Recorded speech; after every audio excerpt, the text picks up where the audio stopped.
Next question पे आते हैं। एक ब्लॉक है जो सिंपल स्ट्रिंग से वर्टिकली सस्पेंडेड है, इक्विलिब्रियम है, इसका एफबीडी बनाना है। ब्लॉक का एफबीडी, एफबीडी ऑफ ब्लॉक क्या करें? सबसे पहले आप इसको पॉइंट से रिप्लेस करें, इसके बाद दो एक्सिस ड्रॉ करें। पहली एक्सिस जिधर ज्यादा फोर्स लग रहा है, दूसरी एक्सिस परपेंडिकुलर। समझ में आ रहा है कि यहां पर mg और टेंशन लगेगा। अब ब्लॉक पे सबसे पहले देखते हैं फील्ड फोर्स mg। अब जरा देखिए ब्लॉक के कांटेक्ट में, ब्लॉक किसी सरफेस के ऊपर नहीं रखा है, वर्टिकली सस्पेंडेड है। इसके कांटेक्ट में स्ट्रिंग है, और स्ट्रिंग कैसा फोर्स लगाती है? पुलिंग नेचर का। ब्लॉक के ऊपर स्ट्रिंग है तो ऊपर की तरफ पुल करेगी T। और यहां पर आप इक्वेशन क्या लिखोगे? T इज इक्वल टू, लिख लीजिए T is equal to mg, equilibrium है। ठीक है। अच्छा, एक हम FBD जरा स्ट्रिंग का भी बना लेते हैं, उसको हम यहां पर ही दिखा दें। ये स्ट्रिंग है, तो स्ट्रिंग पे इधर आएगा टेंशन और इधर आएगा। जो ऊपर छत है, सीलिंग से जो बंधा हुआ है या हुक से बंधा हुआ है, तो हुक के लिए स्ट्रिंग कहां? नीचे, तो नीचे की तरफ पुल करेगी, तो ये T आ जाएगा। T की वैल्यू mg के बराबर आपने रखी। और अगर हम बात करें यहां पर सीलिंग की, तो सीलिंग को कहां खींचा जा रहा है? नीचे, ये पॉइंट। अगर सीलिंग को नीचे खींचा जा रहा है तो सीलिंग क्या करेगी? फोर्स लगाएगी ऊपर, या F मान लो। आया समझ में? तो जब ये सारे बैलेंस होंगे तब T is equal to mg होगा। तो यहां पर क्या होना चाहिए? F is equal to T। अगर सीलिंग रस्सी को पकड़ ही नहीं पाएगी, रोक के ही नहीं रख पाएगी, तो फिर ये T is equal to mg equilibrium कहां से आएगा? तो ये FBD आपके इसका, फिर ये एक हमने ऑब्जेक्ट लिया, और सीलिंग का जहां पर वो सस्पेंडेड है, पॉइंट ऑफ सस्पेंशन। ठीक है। इसके बाद इसमें अगला क्वेश्चन करते हैं। अगर यहां पर M1 और M2 ये दो ब्लॉक्स बंधे होते हैं, ठीक है, क्या करते हैं हम? पहले बनाते हैं FBD M2 का, FBD ऑफ M2। सबसे पहले आप ऑब्जेक्ट को पॉइंट से रिप्लेस करेंगे, फिर दो एक्सिस बनाएंगे। इक्विलिब्रियम होता है तो दो एक्सिस आप किसी भी का ओरिएंटेशन कैसा भी ले, म्यूचुअली परपेंडिकुलर आपस में होंगी, लेकिन स्पेस में कहीं पर भी आप ले सकते हैं। इसके बाद आप इस पे शो करें फोर्सेस। पहला field force, gravitational force m2g, फिर कांटेक्ट फोर्स। कांटेक्ट में केवल एक स्ट्रिंग है, तो यहां पर आप टेंशन कितना शो करेंगे? मान लेते हैं T2। ठीक है, तो इधर आपने शो किया T2, और इक्विलिब्रियम है तो T2 is equal to m2g। फिर आप FBD बनाइए M1 का,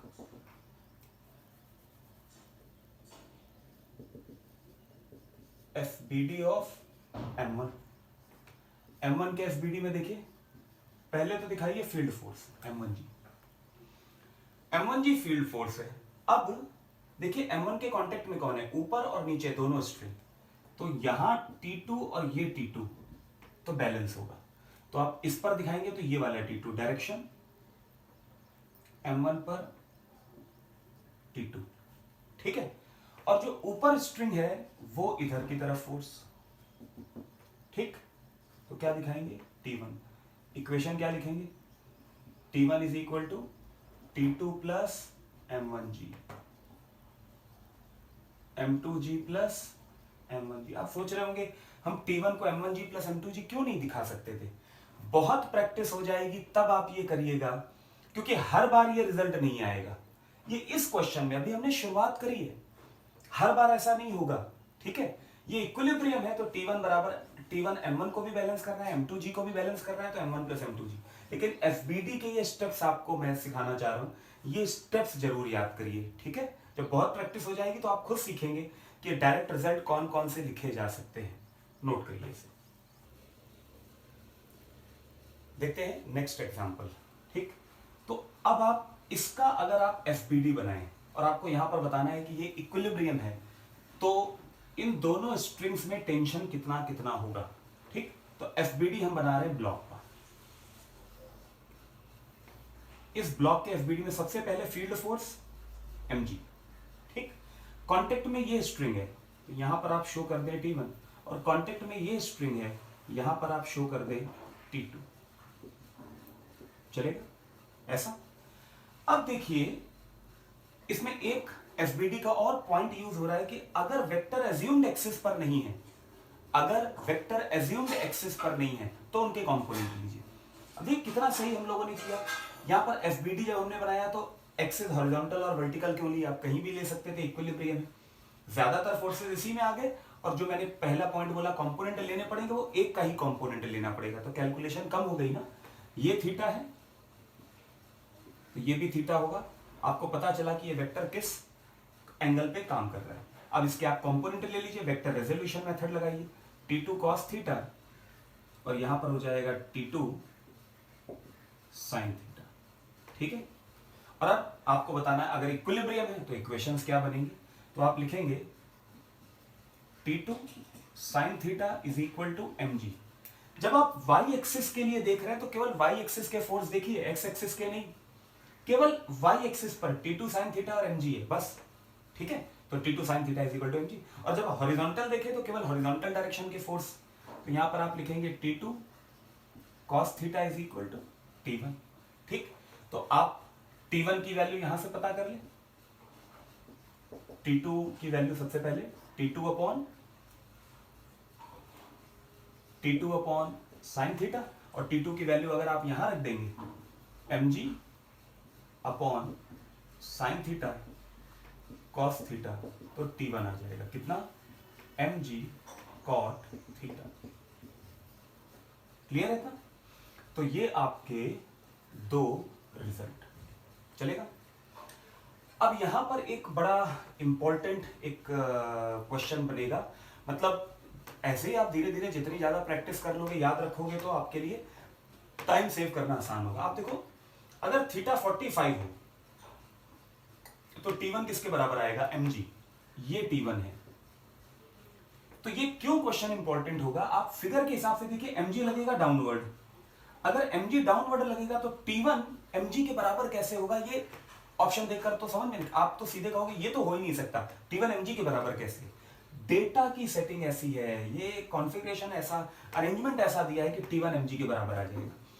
T1 mg को बैलेंस नहीं कर रहा है, T1 का मैग्नीट्यूड mg के बराबर है। T1 तो बैलेंस कर रहा है T2 cos थीटा को, तो T2 cos थीटा mg के मैग्नीट्यूड में बराबर आ रहा है, डायरेक्शन में तो नहीं है ना, अपोजिट। तो ये रिजल्ट भी इंपॉर्टेंट है। इफ थीटा इज 45 तो T1 किसके इक्वल होगा, mg। ये भी बहुत पूछा जाता है क्वेश्चन, आप देखते ही टिक कर सकते हो इसको। तो ये इक्विलिब्रियम था, अरेंजमेंट चेंज कर रहे हैं, लेकिन है क्वेश्चन इक्विलिब्रियम का। नोट करिए, फिर आगे बढ़ते हैं। आगे देखते हैं नेक्स्ट क्वेश्चन में क्या बोला गया है। ये दो स्ट्रिंग से इस तरीके से सस्पेंडेड है, आपको दोनों स्ट्रिंग का टेंशन बताना है। तो क्वेश्चन शुरू करते हैं। एफबीडी बनाते हैं ब्लॉक का, एफबीडी ऑफ ब्लॉक। ब्लॉक के एफबीडी में आप क्या शो करेंगे, सबसे पहले आपने पॉइंट से रिप्लेस करना है, फिर दो एक्सिस लेनी है। इक्विलिब्रियम है तो दोनों एक्सिस कहीं भी ले लेंगे। अब यहां पर मैं बार बार कह रहा था, जहां फोर्सेस ज्यादा हैं वहां लेना चाहिए। यहां तो एक फोर्स इधर है, एक फोर्स इधर है, एक फोर्स इधर है, तीनों फोर्स अपोजिट डायरेक्शन। यहां पर लामीज थ्योरम भी लग सकती है, याद है आपको लामीज, वो भी लग सकता है, लेकिन हम यहां पर इसको वेक्टर रेजोल्यूशन मेथड से करेंगे। देखो लामीज में T1 T2 mg, तो F1 upon sine alpha, F2 upon sine beta, F3 upon sine gamma आपस में इक्वल होते हैं। अब यहां पर हमने हॉरिजॉन्टल वर्टिकल क्यों लिया, यहां पर हॉरिजॉन्टल वर्टिकल इसलिए लिया क्योंकि हॉरिजॉन्टल वर्टिकल को हमारी प्रैक्टिस होती है, तो हॉरिजॉन्टल वर्टिकल को समझने के लिए हमारे दिमाग पे ज्यादा जोर नहीं पड़ेगा, केवल इसलिए मैंने लिया।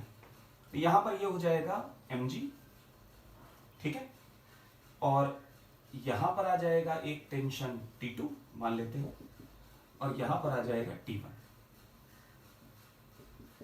ठीक है। ये एंगल अगर बीटा है तो ये एंगल बीटा होगा, और ये एंगल अगर अल्फा है तो ये एंगल हो जाएगा अल्फा। तो यहां पर आपके कंपोनेंट आ जाएंगे T1 साइन अल्फा और T2 साइन बीटा।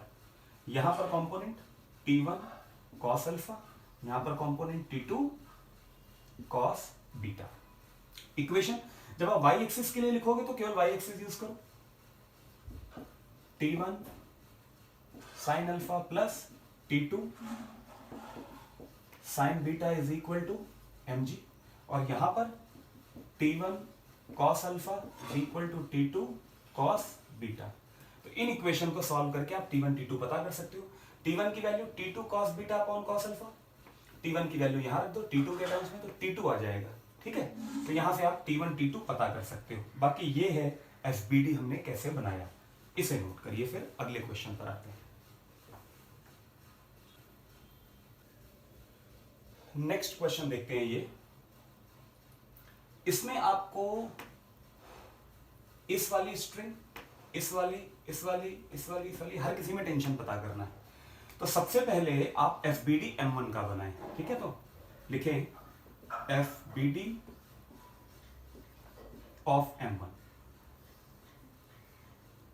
तो पहले ऑब्जेक्ट को रिप्लेस करें पॉइंट से, फिर दो एक्सेस ड्रॉ करें। यहां पर पता ही चल रहा है पहली वर्टिकल होगी फिर हॉरिजॉन्टल, तो ये आ जाएगा M1G। इसके ऊपर यहां पर टेंशन हम नाम दे दें T1। ठीक, और इक्विलिब्रियम है तो T1 बराबर T1 is equal to M1G आ जाएगा। ठीक है, अब आप बनाइए एफबीडी M2 का। M2 के एफबीडी में भी M2G, ऑब्जेक्ट को पॉइंट से रिप्लेस किया, दो एक्सेस ड्रॉ करी, यहां पर आप टेंशन लेट कर ले T2। यहां पर इक्वेशन क्या आ जाएगी,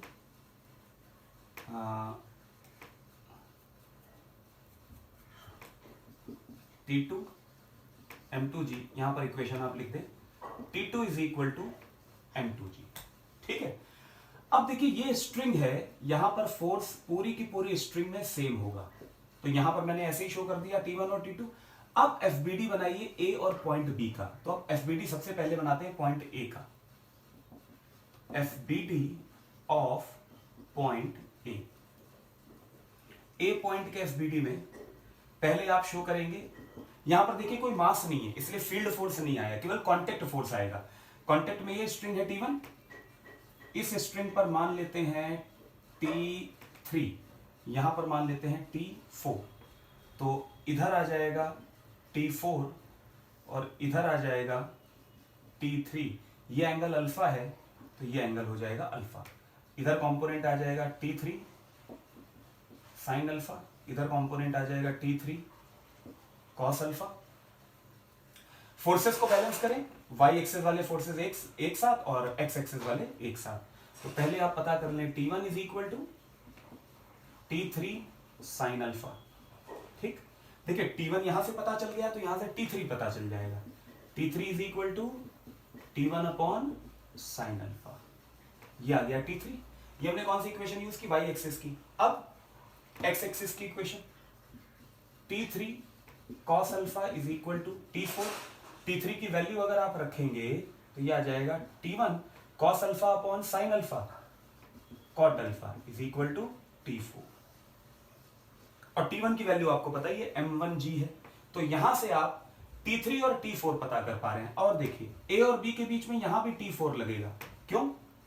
क्योंकि ये एक ही स्ट्रिंग है और मासलेस है, अनस्ट्रेचेबल है, जो प्रॉपर्टी पढ़ी थी। तो T4 बराबर यहां पर हम लेट कर ले T5। इसके लिए आपको बनाना पड़ेगा एफबीडी किसका,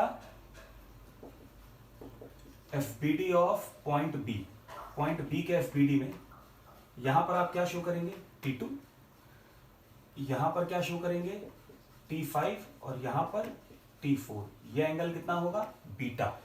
कंपोनेंट T5 कॉस बीटा और यहां पर हो जाएगा T5 sine beta. Equation T5 cos beta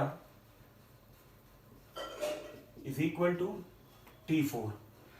T4 आपने यहां से सॉल्व किया है तो यहां से T5 आ जाएगा, और एक इक्वेशन यहां पर बनेगी T5 sine beta is equal to T2। T2 भी आपने पता कर रखा है तो यहां से भी आप T5 पता कर सकते हैं। तो T5 पता करने के दो तरीके।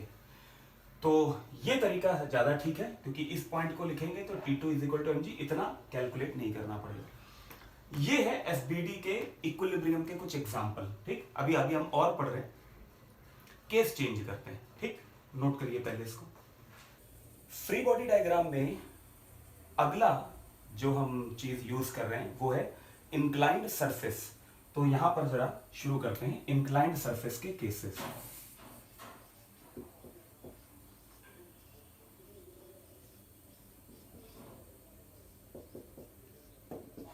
इंक्लाइंड सरफेस, इंक्लाइंड सरफेस में आपको कंपोनेंट लेने पड़ेंगे जिसकी प्रैक्टिस थोड़ी सी हम कर लेते हैं।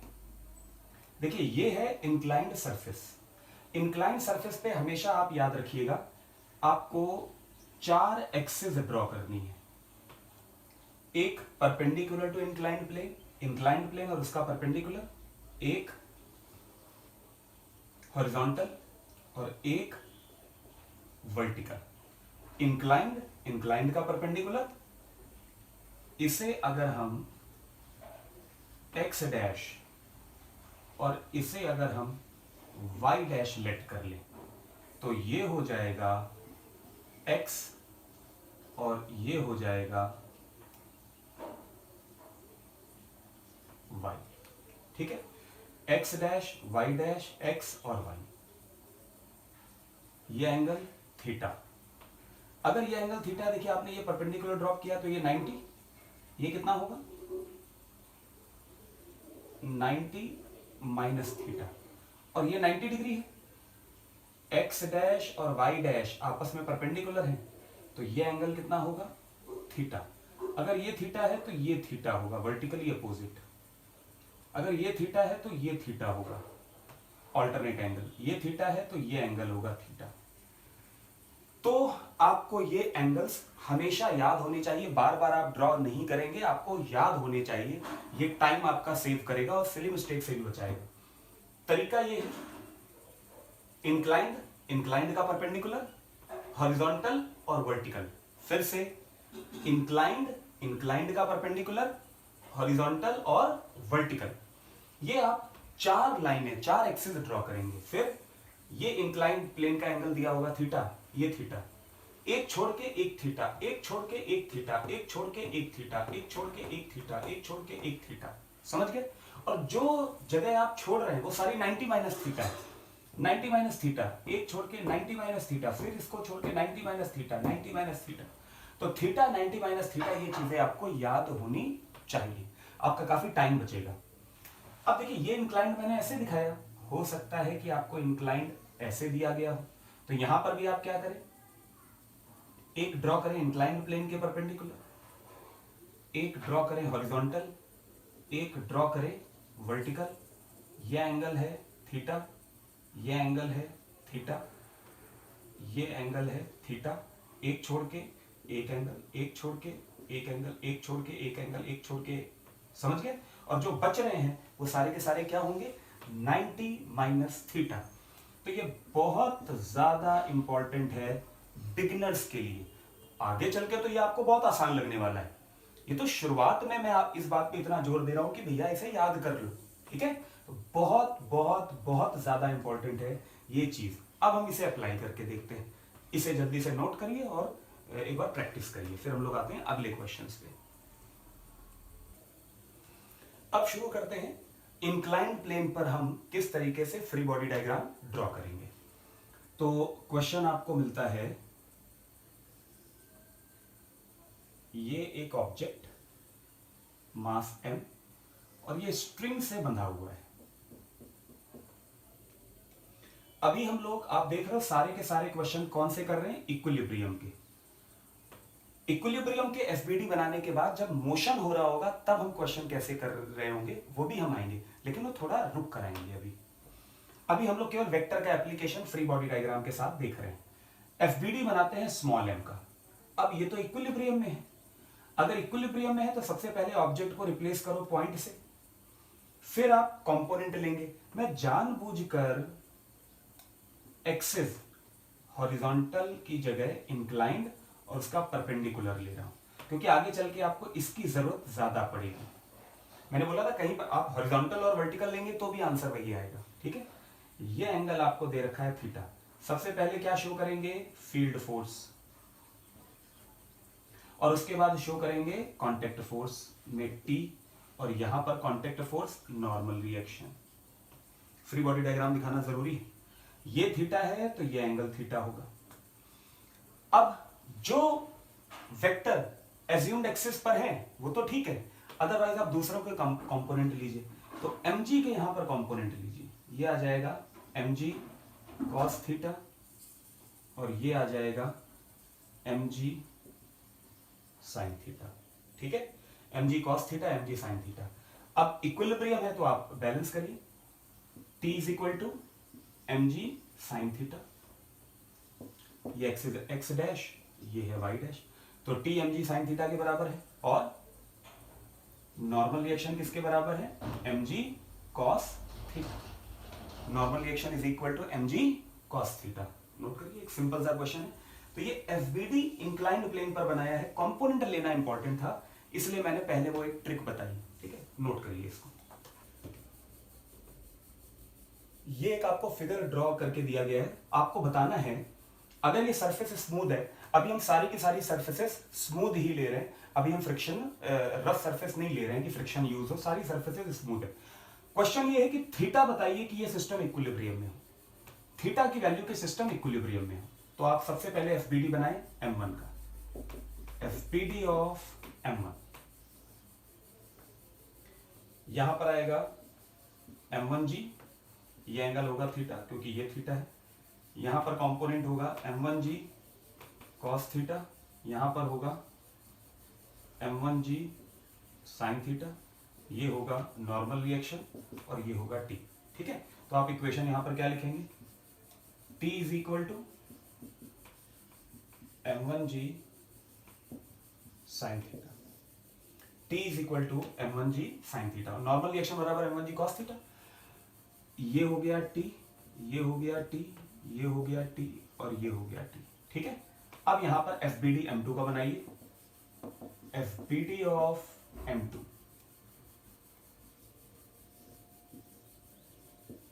ये हो गया m2g, ये हो गया t। तो यहां पर इक्वेशन क्या आएगी, t is equal to m2g। अब देखो यहां पर आप t की वैल्यू अगर रख देंगे तो g g cancel, sine theta किसके इक्वल आ जाएगा, m2 upon m1, m1g sine theta is equal to m2g, तो साइन थीटा की value m2 upon m1। Clear है इतना। तो ये एक आपका छोटा सा क्वेश्चन, नोट करिए इंक्लाइंड प्लेन पर।